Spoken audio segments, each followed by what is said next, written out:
Hello everyone, welcome back to the class. तो उम्मीद करते हैं कि पिछला वीडियो आपको समझ में आया होगा। तो पिछले वीडियो में हमने बात किया हुआ था 2024 का एनुअल एग्जाम 1 का पेपर को हमने सॉल्व किया था, जो न्यूमेरिकल पोर्शन था। तो आज के इस वीडियो में हम बात करने वाले हैं 2024 के एनुअल एग्जाम 2 का न्यूमेरिकल पोर्शन। तो चलिए बिना देर करे शुरू करते हैं। हमारा पहला सवाल क्या है, देखिए पहला सवाल क्या है हमारा। The electrostatic force on a small sphere of charge 0.4 microcoulomb due to another small sphere of charge minus 0.8 microcoulomb separated by a distance of d is 0.2 Newton. क्या बोला है, दो स्मॉल स्पीयर है आपके पास, एक के ऊपर चार्ज कितना है 0.4 है, दूसरे के ऊपर चार्ज कितना है माइनस 0.8 है। इन दोनों को आपने कुछ दूरी से सेपरेट किया हुआ है, तो इनके बीच में जो फोर्स आ रहा है वो है 0.2 न्यूटन के बराबर। आई होप यहां तक सब कुछ ठीक होगा। Next, find the distance between the two spheres. उन दोनों के बीच में गैप कितना है ये बताना है।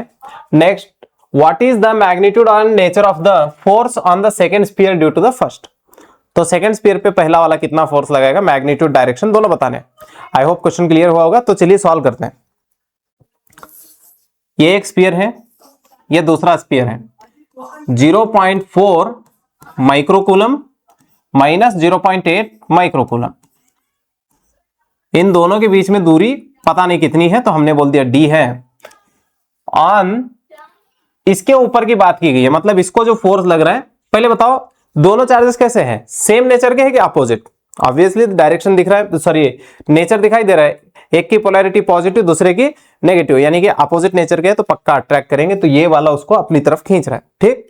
तो इसको फोर्स लगेगा इधर, कितना लग रहा है जी फोर्स, 0.2 न्यूटन के बराबर। देखो Q1 है, Q2 है, F है, हमें चाहिए D।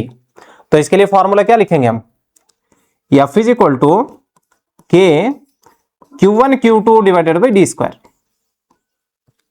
बताओ यहां से F की वैल्यू कितनी लिखेंगे, 0.2, K के बदले में लिखेंगे 9 इंटू 10 पावर 9। Q1 की वैल्यू कितनी है 0.4, 10 पावर माइनस 6, Q2 की value 0.8, 10 power minus 6 divided by D square. I hope यहां तक सब ठीक होगा। नेक्स्ट, यहां पे इतना याद रखेंगे, जब चैप्टर 1 का क्वेश्चन आता है तो वहां पे आपको प्लस है तो प्लस रखना है, माइनस है तब भी प्लस ही रखना है, आपको साइन नहीं देखना है। जब आप सेकेंड चैप्टर में चलते हैं, जहां पे पोटेंशियल एनर्जी चीजें आती है, वहां पे आपको पोलैरिटी यूज करनी होती है, पॉजिटिव है तो पॉजिटिव, नेगेटिव है तो नेगेटिव। चलिए आगे बढ़ते हैं, देखते हैं इसमें डी स्क्वायर को उधर लेके चलेंगे, 0.2 को इधर लेके आएंगे तो क्या हो जाएगा, -6 प्लस 9 काट देंगे इनको, तो एक -3 बाकी रहेगा। 9 इंटू 4 इंटू 8, ये सभी चेक कर लेते हैं कितना होता है। देखिए तो यहां से ये वाला पॉइंट, या फिर इसको डी स्क्वायर को उधर लेके चलिए आप, D square is equal to 9 into 0.4 into 0.8 divided by 0.2, ठीक। तो यहां से 0.2 और 0.4 हम काट देंगे 4 से। नेक्स्ट, ये वाला अगर मल्टीप्लाई करेंगे तो कितना आएगा, देखिए 9 इंटू 0.4 इंटू 4, 14.4 आ रहा है, 14.4। 10 पावर कितना बाकी था अभी, -3 बाकी था। यहां पे है डी स्क्वायर, हमें लेना पड़ेगा रूट। रूट लेने से पहले एक काम करो, पॉइंट को शिफ्ट करो इसका। क्यों, रूट तभी लिया जा सकता है जब जो पावर है वो इवन में हो। तो यहां पे इसको हम लिख देंगे 144 10 power -4, this is D square. हमें चाहिए डी, आप बताओ क्या होगा ये, 144 10 पावर -4। 144 किसका स्क्वायर है, ये 12 का है। 12 10 पावर कितना होगा ये, -2 metre, which is equal to 12 centimetre. उम्मीद करता हूं कि ये वाला कैलकुलेशन आपको समझ में आया होगा। नेक्स्ट, सेकंड वाले में क्या बोला है, what is the magnitude and nature of the force on the second. Magnitude पूछा है। आप बताओ न्यूटन थर्ड लॉ क्या कहता है, for every action there is equal and opposite reaction. अगर सेकंड स्पीयर ने फर्स्ट वाले को 0.2 न्यूटन से फोर्स लगाया, तो फर्स्ट वाला सेकंड पे भी कितना लगाएगा, 0.2 ही लगाएगा। F is equal to 0.2 newton. कहां से लाए इसको, from Newton's third law. I hope कि ये वाला आपको समझ में आया होगा। चलिए आगे बढ़ते हैं। इस क्वेश्चन में हमसे कहा गया है the number density of free electrons, यानी कि number density of free electron मतलब स्मॉल लेटर में जो n लिखा जाता है ना वो दिया है। कितना है जी इसमें 8 इंटू 10 पावर 28 है, 8 इंटू 10 पावर 28 पर मीटर क्यूब में आता है ये। Next area of cross section दे रखा है, तो ए पता चल गया हमें यहां से 1.5 into 10 power -6 metre square. Carries a current of 2 ampere, I दे रखा है हमें तो यहां पे 2 एम्पियर। क्या पूछा है हमें, find the drift velocity of the electrons and current density. तो हमें निकालनी है वीडी और साथ में निकालना है जे। आई होप ये वाला क्वेश्चन आपको क्लियर हुआ होगा क्या करना है। तो पहले हम जे से ही शुरू कर लेते हैं। तो जे के लिए फॉर्मूला क्या होता है, आई डिवाइडेड बाई ए। लो 2 डिवाइडेड बाई 1.5 इंटू 10 पावर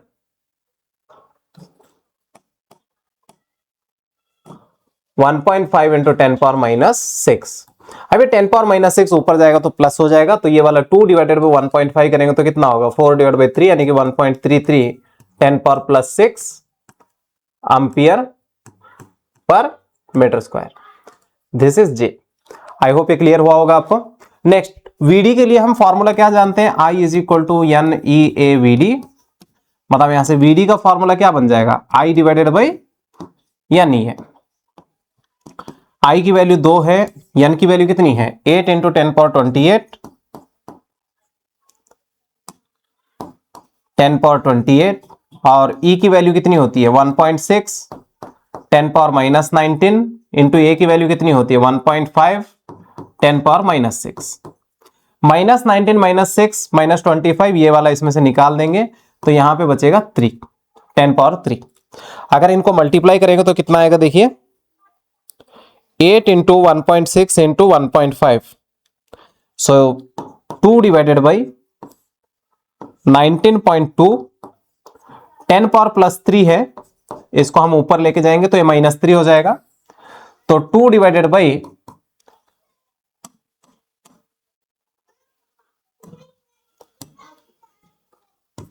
19.2 करेंगे तो कितना आएगा देखिए 2 डिवाइडेड बाई 19.2 0.104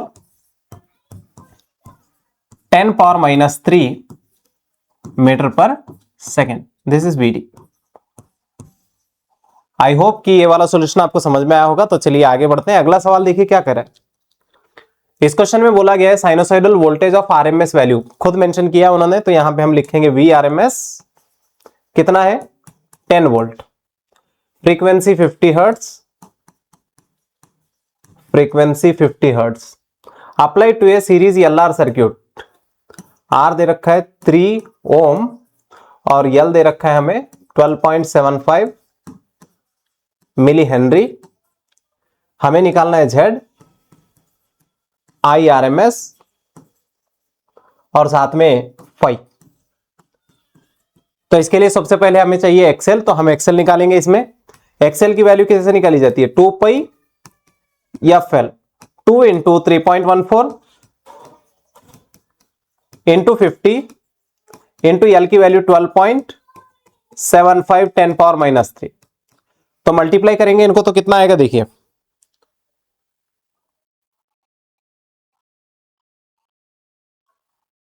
4003 आएगा 10 पावर -3। अगर ये 3 नंबर पीछे निकालेंगे तो इसका आंसर अप्रोक्सीमेट 4 आ जाएगा।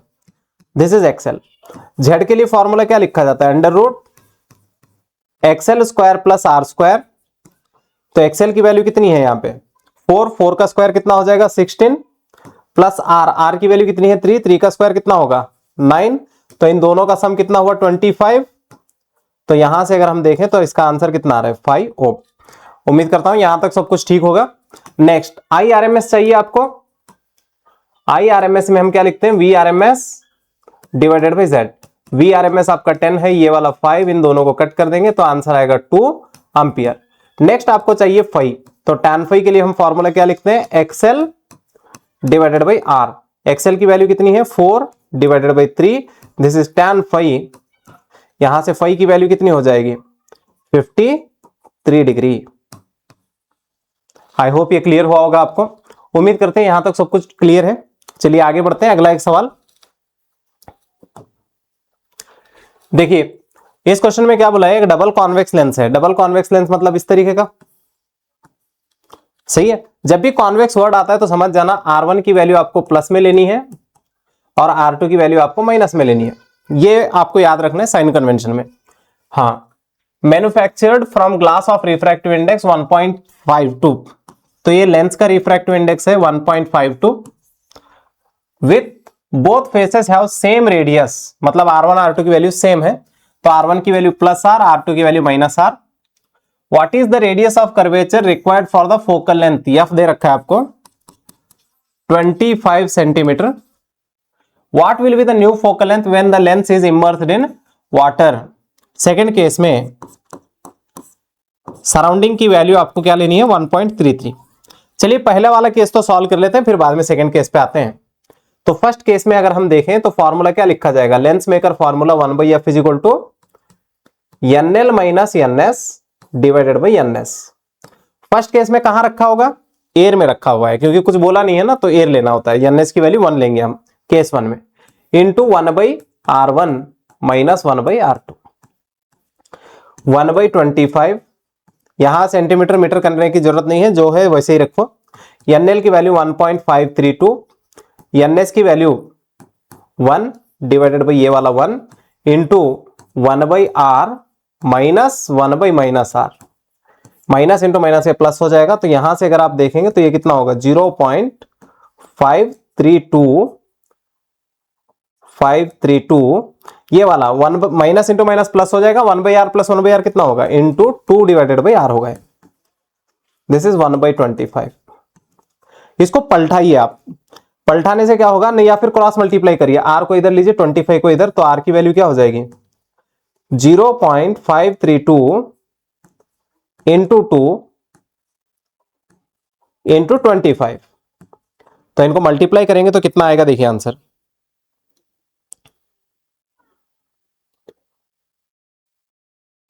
इसका आंसर आ रहा है 26.6 centimetre. This is the radius of curvature. अगर यहीं पे बाई कॉनकेव बोला होता तो R1 नेगेटिव होता, R2 पॉजिटिव होता। ठीक है, नेक्स्ट सेकेंड केस में NS की वैल्यू हमें चूज करनी है 1.33। चलिए फिर से लिखते हैं 1/f dash which is equal to NL minus NS divided by NS into 1/R1 minus 1/R2। यहां से बोलिए NL की value 1.532 minus 1.33 divided by 1.33 into 1/26.6 minus 1/-26.6। क्यों ले रहा हूं पता चल गया ना, R1 की वैल्यू प्लस है, R2 की वैल्यू माइनस है, इसलिए मैं यहां पे माइनस लगा रहा हूं। तो चलिए इनको देखेंगे कितना आता है 1.532 माइनस 1.33, इसका आंसर आएगा 0.202 divided by 1.33 into minus into minus ये प्लस हो जाएगा, 1 + 1 2 हो जाएगा डिवाइडेड बाई 26.6 हो जाएगा। ये वैल्यू 1/f डैश है। हमें 1/f डैश नहीं चाहिए, हमें चाहिए f डैश, तो पलटाइए इसको। f dash is equal to 26.6 into 1.33 divided by 2 into ये कर देंगे तो 0.404 हो जाएगा ये। चलिए इसको मल्टीप्लाई कर लेते हैं एक बार।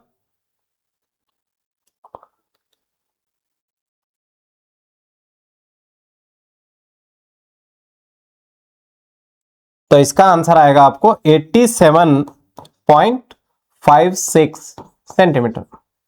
This is F dash. अगर आप इस लेंस को पानी में डुबा देंगे तो उस टाइम इसका फोकल लेंथ कितना हो जाएगा 87.56 सेंटीमीटर। तो पावर इसका डिक्रीज हो चुका है। आई होप कि ये 4 क्वेश्चन आपके क्लियर हुए होंगे जो कि आपके 2024 के एनुअल एग्जाम 2 में थे। उम्मीद करता हूं कि मैं आपको सही से समझा सका हूंगा इन क्वेश्चंस को।